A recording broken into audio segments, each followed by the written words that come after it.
Welcome to the Asbestos Knowledge Empire. What does asbestos management mean to you? I used to really struggle with the asbestos management at my site, but now it's a breeze. It used to be really expensive. I was paying loads, but now I've got my asbestos power team in place. It's so much easier. Asbestos can be a pain in the arse if not handled right. We had to stop the job because asbestos was discovered. Now we don't have that problem. Asbestos management is easier than you think. Asbestos management. Be proactive, not reactive. Think about asbestos first, not last. And now your hosts, best-selling authors and asbestos experts, Ian Stone and Neil Munro. Welcome to the Asbestos Knowledge Empire. I'm Ian Stone. I'm Neil Munro. So today we're talking about the new government scheme for insulation, home insulation. They're saying that they're going to be subsidising home insulation ventures by about £5,000, which is absolutely fantastic. I mean, it's going to create a lot of stuff in the economy, a lot more money in the economy, jobs, things like that, get people back into work and things, which is fantastic. However, there's a big concern from me, and I mean, I read it this morning in the newspaper. So we're recording this in July, early July, and I read the article on the BBC, and one of the things on the BBC that it says it creates thousands of jobs for tradespeople crawling in attics and fiddling with draft proofing. Wow. Which, I mean, that statement says everything that concerns me. One, you've got people crawling through attics and fiddling about and doing stuff. And secondly, it's creating new jobs. So we're potentially talking about brand new tradespeople that are going to be going into this kind of environment and this job. Yeah, absolutely. Because I think when you do get a government-backed scheme like this, you do get a flood in the market, don't you? Of people jumping on the bandwagon. Exactly that. Who we might be able to make a buck here. Exactly that. Who maybe they've not been in the game. Should we do it at all? Yeah. And suddenly they see the pennies and the pounds, and they rush in to try and capitalise on that. And maybe gold rush time, isn't it? Yeah, and maybe they won't consider all the risks associated with doing so. So yeah, like you said, it is a fantastic sort of scheme that hopefully us as an industry will be able to assist clients and particularly domestic people with. So we kind of wanted to create this podcast to kind of give some information on the risks, what they need to do, what stuff needs to be in place to obviously carry out those types of work safely. So I suppose first off, why are we bothered?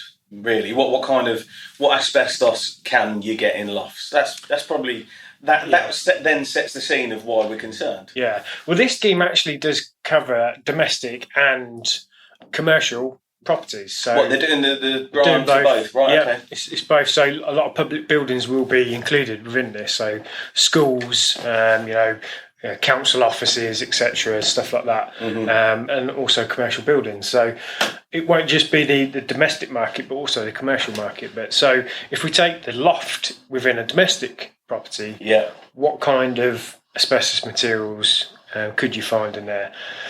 I suppose if we start right at the top, there has been instances where loose fill asbestos insulation has been used as loft insulation. So very similar to perhaps you've got fiberglass at home where it comes in rolls. This stuff is actually 100% loose asbestos fibre, which is literally tipped into the loft as insulation. Thrown into the loft, and that's it. I mean, it is rare. Very rare. It is rare, but there are incidents of it. I mean, if people live closer to ports and coastal towns, they're more likely to have it in their properties there. However, I mean, you and I know that there's properties in Kettering with it, because we've been involved in projects and stuff, and in Northampton as well. So on the whole scale of kind of rarity, yeah, it is rare, but it's not unknown. Yeah. But yeah, it's kind of that's the proper worst end of the scale. Like you say, it's just pure loose asbestos that's literally laid in the loft as insulation. Yeah. There's no ceiling on it. There's nothing. It's just literally raw fibre. Sat in your loft, yeah. So that is the extreme highest risk asbestos material that you can come across. So if you suspect at all that you've got anything like that in your loft, then definitely don't go in there, and definitely call in professionals to obviously help you manage that risk. So what else can we have? Next down, Kind of go down the sort of scale. There may be some sort of insulation, as in pipe insulation, which is quite common within lofts, quite common in the commercial setting, but also domestic as well. If a pipe has been insulated with asbestos insulation over the years, sometimes it gets forgotten about. Sometimes it gets a lot of damp that can sort of degrade the material and it can fall off. And also that can create problems if it's then been re-insulated in the loft as well. So fiberglass has been put out, and sometimes you can get that debris underneath the actual fiberglass itself. Yeah, and like you say, it does degrade over time, and a lot of the time it ends up on the floor of the loft, doesn't it? And I think because repairs happen, a bit's hacked off and left to one side. And hacked. That is but that's the word, isn't it? Terminology for it. It's the only way to describe it. It's literally hacking it off so the repair can happen. Yeah.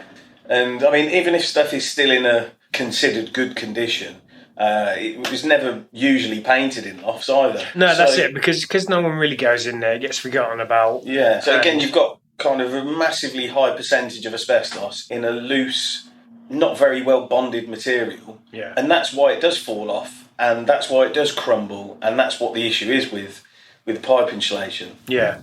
So that could be obviously hand applied stuff, or it could be sectional as well. Mm-hmm. And also paper on pipes. Yeah. Whatever, wraps sometimes as well. Mm-hmm. Woven textiles.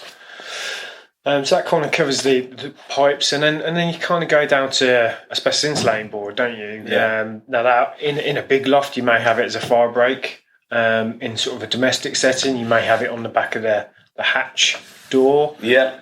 Again, it could be used as a platform for the water tanks. Mm-hmm. That's quite common, isn't it? Definitely. Eaves, Eaves, fillers, things like that. Those, yeah. Packers, even just packers as well in the loft.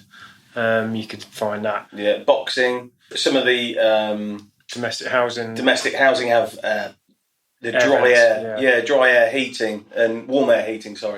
And they were lined with asbestos insulating board, and that can either run up through the loft or it could just run up into the loft. And again, I mean, sometimes it's hidden because new fiberglass is laid over the top. Yeah. But you fold back the fiberglass insulation, and lo and behold, there's asbestos insulating board there. Yeah. I mean, in some properties, it's been known that ceilings are asbestos insulating board. So the actual ceiling or the floor of the loft, if you like, is asbestos insulating board. Yeah. And again, in these locations, nobody's ever going in there. It was never meant to look pretty. It was just to do a job. So they're never painted, they're never sealed, they're just raw boards, raw material with raw asbestos literally poking out of it. I mean, when you look at these materials, you can actually see the fibres poking out, can't you? Yeah, definitely. Okay, and then I suppose we could sort of mention the cement products. Yeah, definitely. I mean, that's a common one. That's very common. That is super common. Cement in the loft. Yeah, you could have the underside cement slate roofs. The roof itself could be asbestos. Yeah, you've got maybe felt as well underneath that. Mm-hmm. Just going in off tangent. Cement products. So you could have water tanks. Yeah, and they're big beasts. They are, and the thing is, even if the rest of the property has usually been done up and everything's sorted, there's no asbestos left, guarantee it, there's always the cement water tank still in the loft. Because they're so big and heavy, they used to be put into the lofts before and then built the house around it. Yeah, so, before the roof went on. Yeah, all the ceilings below it. Yeah, that's when they were thrown in. Yeah, and that just makes them really hard to get out. And really, the only way is controlled breakage of getting those cement water tanks. There's no kind of real need to do that, and that's why there's so many there. Yeah, there's a lot of people don't use the loft to the full capacity that perhaps they could. Yeah. So it's like, it's just a metre cubed bit of loft that you kind of give up and go, sod it, that's okay, I won't go near it. Yeah, I suppose the most common in lofts is cement flues. Yeah, cement flues. Extending from, the bottom half of the house right through the loft and then out through the roof. I mean, again, there's some other bits that are similar to the asbestos insulating board. You can have it as fire breaks, back of loft panels themselves. Again, eaves fillers, things like that can be asbestos cement products. Yeah. So from that list, there's a whole range of products, all different in kind of risk factor, but essentially anywhere in a loft, there could be a bit of asbestos. Yeah. And bringing it back to the point about tradespeople crawling in attics, fiddling with draft proofing, that just worries the hell out of me because, well, like we've just said, there's literally the possibility for asbestos everywhere in the loft. And when you're inserting new insulation and stuff, you are going to have to get into the nooks and crannies and the horrible places and the bits that are difficult. And essentially, that's kind of where we also find asbestos, in all those locations. Yeah. We've created a podcast before about the risks associated with working in lofts. So probably won't go into those details, but check out that one where we kind of go into the working conditions of lofts and the risks associated with that. But we just kind of wanted to focus on the asbestos side and carrying out these works today. So what do you need to do then? So what do these companies need to do? And particularly on the domestic side, because obviously for the homeowner, they're probably not going to know or be aware of the responsibilities of the contractor. No. With regarding asbestos, are they? No, exactly that. I mean, it's covered by Regulation 5, which essentially puts the burden on the employer of the people going into work in that property, that dwelling, in the fact of ask for asbestos information. If asbestos information isn't available, then they need to source that asbestos information. So essentially, before these works are carried out, a refurbishment survey is needed because it is a refurb. The loft is going to be damaged. The general makeup of the loft is going to be massively disturbed. When they do these kind of works, they don't just throw in a bit more insulation. They remove whole swaths of insulation because it's not up to grade or not up to code. So they'll do wholesale removal of things out of lofts and wall voids and stuff like that before they then insert and put in this new insulation. So first and foremost, it's getting that asbestos survey done. Yeah, and that can be tailored towards the actual focus of the works, can't it? It doesn't have to be, you're not going to be refurb surveying the whole of the property. It's just going to be in line with what they're doing. So, for instance, if they are peeling back the insulation, then underneath the insulation needs to be checked. So that's really important. If they don't do that survey, then they have to presume asbestos is present. Yeah. And deal with it accordingly. Yeah, which dealing with a re-insulation project of a loft, like it's asbestos, would be very expensive. That would be a ball ache as well, just to even kind of try and put together and do properly, wouldn't it? Yeah. So there's kind of there's no get out. There's no real go. You have to make the assessment on whether your work's going to disturb asbestos. Yeah. And if you are undertaking intrusive works, then obviously those you need to have a survey to kind of back that up and make sure there's nothing there. And the reason why it is a concern and a problem, it's one, the people working in the lofts are these new trades people, men, women going into these lofts and cracking on, just doing a job, trying to earn some money after being furloughed perhaps. And made redundant. Yeah, made redundant, might not have even been furloughed. Just literally trying to crack on. Well, they could get exposed. And that's the first massive worry, is that there could be hundreds of thousands of these people going out getting exposed. And secondly, it's kind of the secondary exposures that will happen, which will be to the householders, the men, women, children living in these properties. Because if this insulation is being brought down through the house and being disturbed and all the rest of it, I mean, the cost, it would be untold of the fibre release that's possible. Yeah. I mean, if, just for instance, let's not go worst case, let's go asbestos insulating board.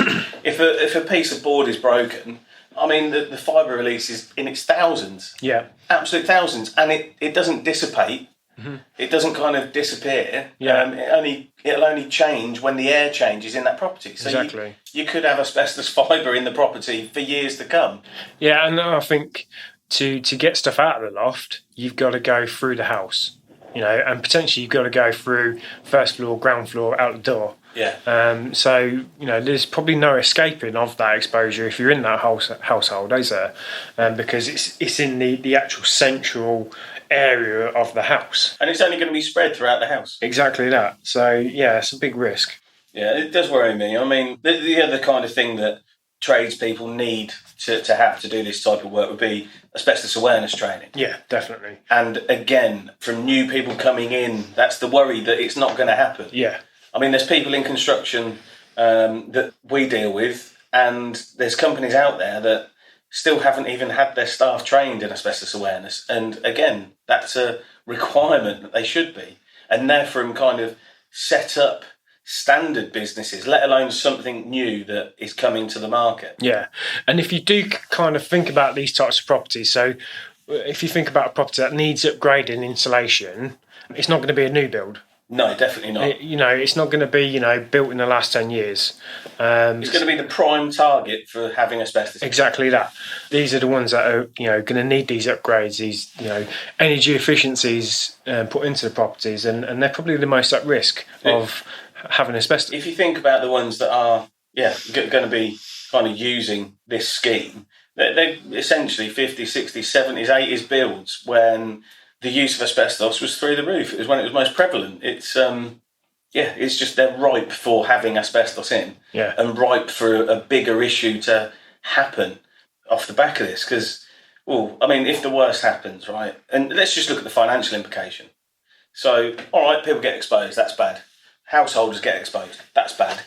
But then it gets found, and what's the actual implication? Well, if you've disturbed asbestos in a property, like asbestos insulating board, asbestos pipe insulation, well, when we go and do our works and the analysts do clearances, we can only essentially sign off and say something's clean if it's a cleanable surface. So when you think about a cleanable surface, it's like, okay, a lino floor would be cleanable, a table would be cleanable, but carpets, curtains, bedding, clothes, PlayStation, Xbox, Nintendo Switch, all of these things are not cleanable. And literally, if it's found that that house has been exposed to asbestos, the only way to get it back and safe for occupancy is to essentially have the guts ripped out of it. We would essentially put a airlock on the front door, negative pressure unit on the back door, clean everything in the house that could be cleaned. But anything that can't be cleaned, that goes down to sofas, beds, other furniture, all sorts of stuff. Just have a think in your house. Yeah, clothes, that one. Your favourite clothes. Yeah. Potentially. And all of it would have to go off to landfill and be destroyed. And, I don't know where that would leave you. And it worries me that, we all know what insurance companies can be like. Yeah. You're never going to get 100% back. No. And there's going to be something that, whether that's sentimental value or, just a financial value, there's going to be something that isn't going to be coming back to you. Exactly that. Yeah, so it is just something to really consider. Like we said at the beginning, these schemes are brilliant. They're fantastic for, one, the economy, two, from the energy and the environmental aspects of this. But definitely. What we're trying to get across is, let's just not go running in without obviously having all of the procedures and safety procedures in place to make sure that, one, the workers are protected, two, the actual occupants of these buildings are protected as well. And the thing is with it, we're not talking a huge cost here either, are we? To do a survey, a refurb survey of a loft in a domestic property, it's not thousands. No. It's a couple of £100. Yeah. And to spend that so that, you're safe or the workers know that they're safe, it's a no-brainer. Yeah. But it's getting that message out there to make sure that those things do happen. And that's what we're trying to do. That stuff needs to be the norm rather than the kind of abnormal of once in a blue moon. Yeah. I mean, we've said about this before when you had your hallway replastered. Yes, yeah. Out of 3 companies to come and give you a quote, only one asked you about the texture coating on the ceiling. Yeah. Whether it was asbestos. And, how long have plasterers been about? Yeah. Do you know what I mean? That's not a new industry, is it? Exactly. And, these were, on the face of it, were exactly the same level competency contractors. Yeah, crazy. So, if you do know anyone who's thinking about having the insulation done or anything like that, please share this podcast with them. Share it to anybody. If you find out somebody going into this market to do it as a business, again, share it just to get this knowledge and info out. And if somebody does need help or assistance, with this, either because they're going to start working doing this, or they're thinking about having it done in their domestic house or their business office or wherever, just contact us and we'll gladly give some advice. Hope you enjoyed that one. Remember, asbestos first, not last.